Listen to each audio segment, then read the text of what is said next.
वो शहर जिसकी फजा में इल्म की खुशबू बसी हुई थी। एक तंग मगर पर रौनक बाजार के किनारे एक छोटी सी दुकान थी।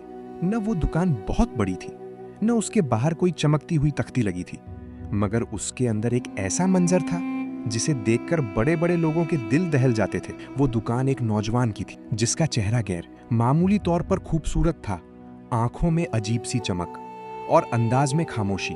मगर उसकी असल पहचान उसका चेहरा नहीं बल्कि उसका काम था। वो नालसाज था। सुबह की पहली अजान के साथ ही वो उठता, वुजू करता, 2 रकत नफल अदा करता और फिर अपनी दुकान का रुख करता। दुकान में दाखिल होते ही वो सबसे पहले भट्टी जलाता और देखते ही देखते वो भट्टी ऐसे दहकने लगती जैसे उसमें आग नहीं बल्कि सूरज के टुकड़े जल रहे हों। लोहा उसमें डाला जाता और चंद लम्हों में वो सुर्ख अंगारे की तरह चमकने लगता। यहाँ तक तो सब कुछ मामूल के मुताबिक था, मगर असल हैरत तब शुरू होती जब वो नौजवान किसी चिमटे, किसी जमूर, किसी औजार का इस्तेमाल किए बगैर अपना नंगा हाथ उस दहकती हुई आग में डाल देता और वो सुर्ख तपता हुआ नाल जैसे कोई जलता हुआ कोयला हो, वो उसे अपने हाथ से निकाल लेता। न उसके चेहरे पर दर्द का कोई निशान आता, न हाथ पीछे हटता। वो उसे ऐसे पकड़ता जैसे वो ठंडी मिट्टी हो। फिर वो उसे हथौड़े से अपनी मर्जी के मुताबिक ढालता और जब वो तैयार हो जाता तो बड़े सुकून से एक तरफ रख देता। ये मंजर देखने वाले सांस रोक लेते, कुछ लोग आंखें बंद कर लेते, कुछ हैरत से मुंह खोले खड़े रह जाते और कुछ लोग आहिस्ता से कहते, ये इंसान नहीं कोई दीवाना है। मगर अजीब बात ये थी कि उसके हाथ पर ना कोई छाला, न कोई जख्म, न कोई जलन का निशान, जैसे आग उसके लिए आग ही ना हो। वक्त गुजरता रहा और उस नौजवान की शोहरत बगदाद की गलियों से निकलकर दूर दराज शहरों तक पहुंचने लगी। लोग दूर दूर से आते सिर्फ ये अजीब मंजर देखने के लिए। किसी को यकीन नहीं आता था, किसी को समझ नहीं आती थी।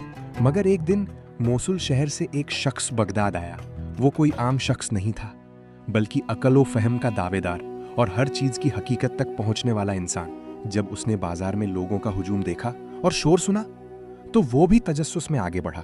लोग एक दुकान के गिर्द जमा थे, वो भी आगे बढ़ा और जैसे ही उसकी नजर उस मंजर पर पड़ी वो चंद लम्हों के लिए साकित रह गया। उसने अपनी आंखों से देखा, वही नौजवान अपना हाथ दहकती हुई आग में डाल रहा था और जलता हुआ नाल ऐसे निकाल रहा था जैसे कोई फूल तोड़ रहा हो। मोसुल का वो शख्स हैरान रह गया, मगर वो उन लोगों में से नहीं था जो सिर्फ हैरत पर रुक जाएं। वो हकीकत तक पहुंचना चाहता था। वो आगे बढ़ा और उस नौजवान के करीब जाकर खड़ा हो गया। कुछ देर वो खामोशी से देखता रहा, फिर उसने नरम मगर संजीदा लहजे में कहा, ए नौजवान, क्या मैं तुमसे एक सवाल कर सकता हूँ? नौजवान ने सर उठाया। उसकी आंखों में अजीब सी सुकून भरी रोशनी थी। उसने कहा, पूछो। मोसुल के शख्स ने कहा, मैंने अपनी जिंदगी में बहुत कुछ देखा है मगर ऐसा मंजर कभी नहीं देखा। तुम आग में हाथ डालते हो और तुम्हें कुछ नहीं होता, ये कैसे मुमकिन है? नौजवान हल्का सा मुस्कुराया और बोला, इसमें कोई खास बात नहीं, मैं जल्दी से लोहा निकाल लेता हूँ और अब मेरा हाथ इसका आदी हो चुका है। ये सुनकर मोसुल का शख्स हल्का सा हंसा और बोला, नहीं, ये बात मेरी समझ में नहीं आती। ये सिर्फ आदत का मामला नहीं हो सकता। वो थोड़ा और करीब आया और उसकी आंखों में देखकर बोला, सच बताओ, इसके पीछे कोई राज है? ये सुनकर नौजवान के चेहरे का रंग बदल गया। उसकी आंखों में एक लम्हे के लिए माजी की परछाइयां झलकने लगी। वो खामोश हो गया। भट्टी की आग जल रही थी, लोहा सुर्ख हो रहा था, मगर उसके दिल में कोई और आग भड़क उठी थी। कुछ लम्हों बाद उसने गहरी सांस ली और आहिस्ता से कहा, तुम सच जानना चाहते हो? मोसुल के शख्स ने कहा, हाँ। नौजवान ने अपनी नजरें झुका ली और बोला, तो सुनो, ये आग की कहानी नहीं, ये एक लड़की की दुआ की कहानी है। ये सुनकर वहां खड़े लोग भी खामोश हो गए। हवा रुक सी गई और जैसे वक्त ठहर गया हो, नौजवान ने कहना शुरू किया। नौजवान ने अपनी बात जारी रखी, ये उस वक्त की बात है जब बगदाद की फिजा में बहार की खुशबू फैली हुई थी और हर गली में जिंदगी अपनी पूरी रवानी के साथ बह रही थी। उसी शहर में एक घर था, निहायत सादा मगर इज्जतदार। उस घर में एक लड़की रहती थी। वो लड़की हुस्न और जमाल में बेमिसाल थी, मगर उसकी असल खूबसूरती उसका किरदार था। वो पर्दे में पली बड़ी थी, नरम गुफ्तार, शर्म व हया उसकी पहचान। उसके वालिदैन उससे बेपनाह मोहब्बत करते थे और उसकी हर जरूरत का ख्याल रखते थे। मगर दिन हमेशा एक जैसे नहीं रहते। एक दिन उसके वालिदैन ने इरादा किया कि वो उम्रा अदा करने जाएंगे।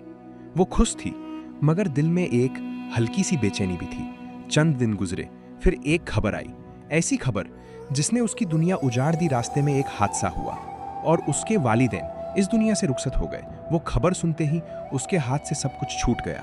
आंखों के सामने अंधेरा छा गया और वो जमीन पर गिर पड़ी। अब वो अकेली थी, बिल्कुल अकेली, न कोई सहारा, न कोई रिश्तेदार, न कोई दोस्त। घर जो कभी कहकहों से भरा रहता था अब खामोशी का कब्रिस्तान बन चुका था। दिन गुजरते गए, खाने को कुछ न रहा और हालात इस हद तक पहुंच गए कि एक दिन वो लड़की जो कभी घर की दहलीज से बाहर कदम नहीं रखती थी, मजबूरी में घर से बाहर निकल आई। उसके कदम कांप रहे थे, आंखें आंसुओं से भरी हुई थीं। वो नहीं जानती थी कहाँ जाना है, क्या करना है, बस चलती जा रही थी। इसी हालत में वो एक गली में पहुंची जहां वो नौजवान अपनी दुकान के करीब रहता था। वो दरवाजे के सामने रुकी और हिचकिचाते हुए दस्तक दी। नौजवान अंदर मौजूद था। उसने दरवाजा खोला तो उसकी नजर उस लड़की पर पड़ी।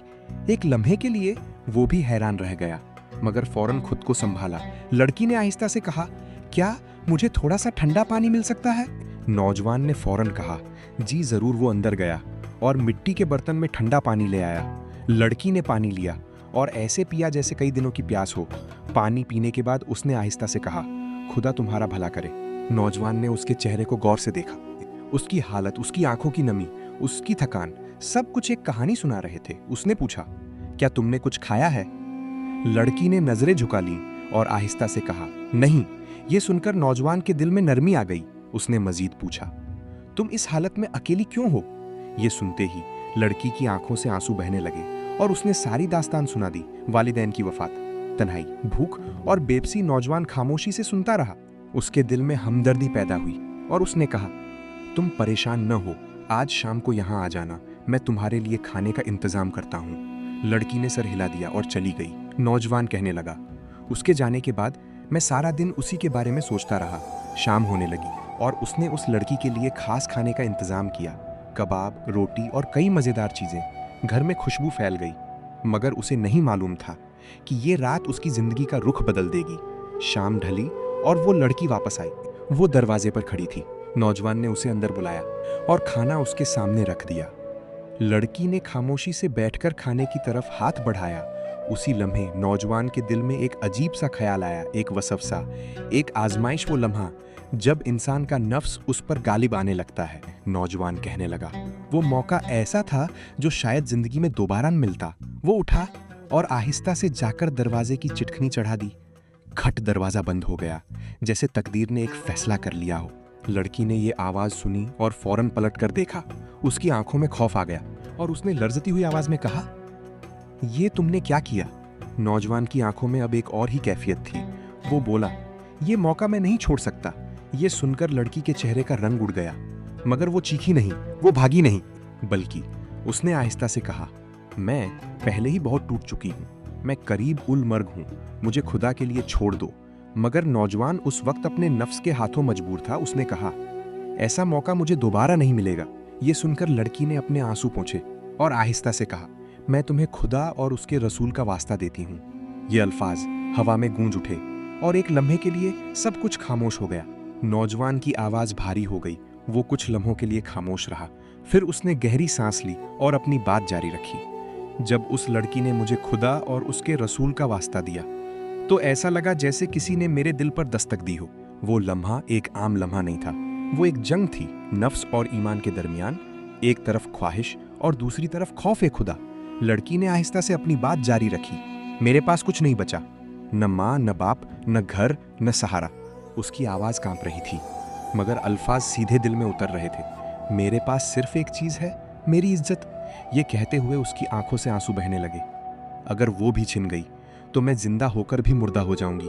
ये अल्फाज नौजवान के दिल पर हथौड़े की तरह लगे। वो कहने लगा, उस वक्त मुझे ऐसा लगा जैसे मैं खुद को देख रहा हूँ, एक ऐसे इंसान के तौर पर जिसके अंदर इंसानियत मर चुकी हो। लड़की ने फिर कहा, अगर तुमने मुझे छोड़ दिया तो शायद अल्लाह तुम्हें कभी नहीं छोड़ेगा। ये जुमला जैसे बिजली बनकर गिरा। नौजवान के जिस्म में कपक भी दौड़ गई। उसकी आंखों के सामने कयामत का मंजर आ गया, जहन्नम की आग, अल्लाह का गजब और एक बेबस लड़की की आह। वो पीछे हटा, उसके कदम लड़खड़ाए और उसने अपना सर पकड़ लिया। मैं क्या करने जा रहा था? उसके दिल में नदामत का तूफान उठा और अचानक वो दौड़कर दरवाजे की तरफ गया और चिटखनी खोल दी। खट दरवाजा खुल गया, जैसे अंधेरे में रोशनी दाखिल हो गई हो। वो वापस लड़की के सामने आया और दोनों हाथ बांधकर खड़ा हो गया। उसकी आंखों में आंसू थे और आवाज में शर्मिंदगी। उसने कहा, मुझे माफ कर दो। लड़की ने हैरत से उसकी तरफ देखा। वो बोला, मेरे ऊपर एक लम्हा ऐसा आया जिसमें मैं खुद को हार बैठा था, मगर अब अल्लाह ने मुझे बचा लिया। वो रोने लगा, तुम मेरी बहन हो, आज से हमेशा के लिए। ये अल्फाज सुनकर लड़की की आंखों में भी आंसू आ गए, मगर अब वो खौफ के नहीं सुकून के आंसू थे। वो खामोशी से बैठी रही। फिर उसने आसमान की तरफ देखा और अपने हाथ उठा दिए। उसकी आवाज कांप रही थी, मगर उसमें यकीन था। ए अल्लाह! कमरे में एक अजीब सुकून छा गया, जैसे फरिश्ते उतर आए हों। जिस तरह इसने मेरी इज्जत बचाई है। नौजवान की सांस रुक गई। वो हर लफ्ज सुन रहा था। तू इस पर दोजक की आग हराम कर दे। ये दुआ जैसे सीधी आसमान तक पहुंची। नौजवान की आंखों से आंसू बहने लगे, मगर लड़की रुकी नहीं। वो और जोर से रोने लगी और कहा, ए अल्लाह! सिर्फ दोजक की आग ही नहीं। उसकी आवाज बुलंद हो गई, बल्कि दुनिया की हर आग भी इस पर हराम कर दे। ये अल्फाज ऐसे थे जैसे तकदीर पर मुहर लगा दी गई हो। कमरा खामोश हो गया। नौजवान साकित खड़ा था। उसे समझ नहीं आ रही थी कि उसके साथ क्या हो रहा है। लड़की ने अपने आंसू पोंछे और आहिस्ता से कहा, अल्लाह तुम्हें इसका बदला देगा। फिर वो उठी और दरवाजे की तरफ चल दी। नौजवान उसे जाता हुआ देखता रहा। वो कुछ कहना चाहता था, मगर अल्फाज साथ नहीं दे रहे थे। दरवाजा खुला और वो चली गई हमेशा के लिए। नौजवान कहने लगा, उस रात के बाद मेरी जिंदगी बदल गई। वो खामोश हो गया। मोसुल का शख्स पूरी तवज्जो से सुन रहा था और बाकी लोग भी जम साधे खड़े थे। नौजवान ने कहा, मैंने इस वाक़ये को दिल में दफन कर दिया और अपनी जिंदगी में मसरूफ हो गया, मगर मुझे क्या मालूम था कि उस लड़की की दुआ मेरे लिए एक मोजिज़ा बन जाएगी। वो भट्टी की तरफ देखने लगा जहां आग जल रही थी। एक दिन उसने आहिस्ता से कहा, मेरी जिंदगी का सबसे अजीब दिन आया। नौजवान ने भट्टी की लपटों को चंद लम्हे खामोशी से देखा।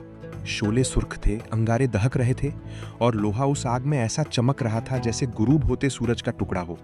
फिर उसने आहिस्ता से कहना शुरू किया, उस रात के बाद मैंने अपने आप को बदल लिया। वो पहले से ज्यादा खामोश हो गया, ज्यादा इबादत गुजार, ज्यादा मुहतात।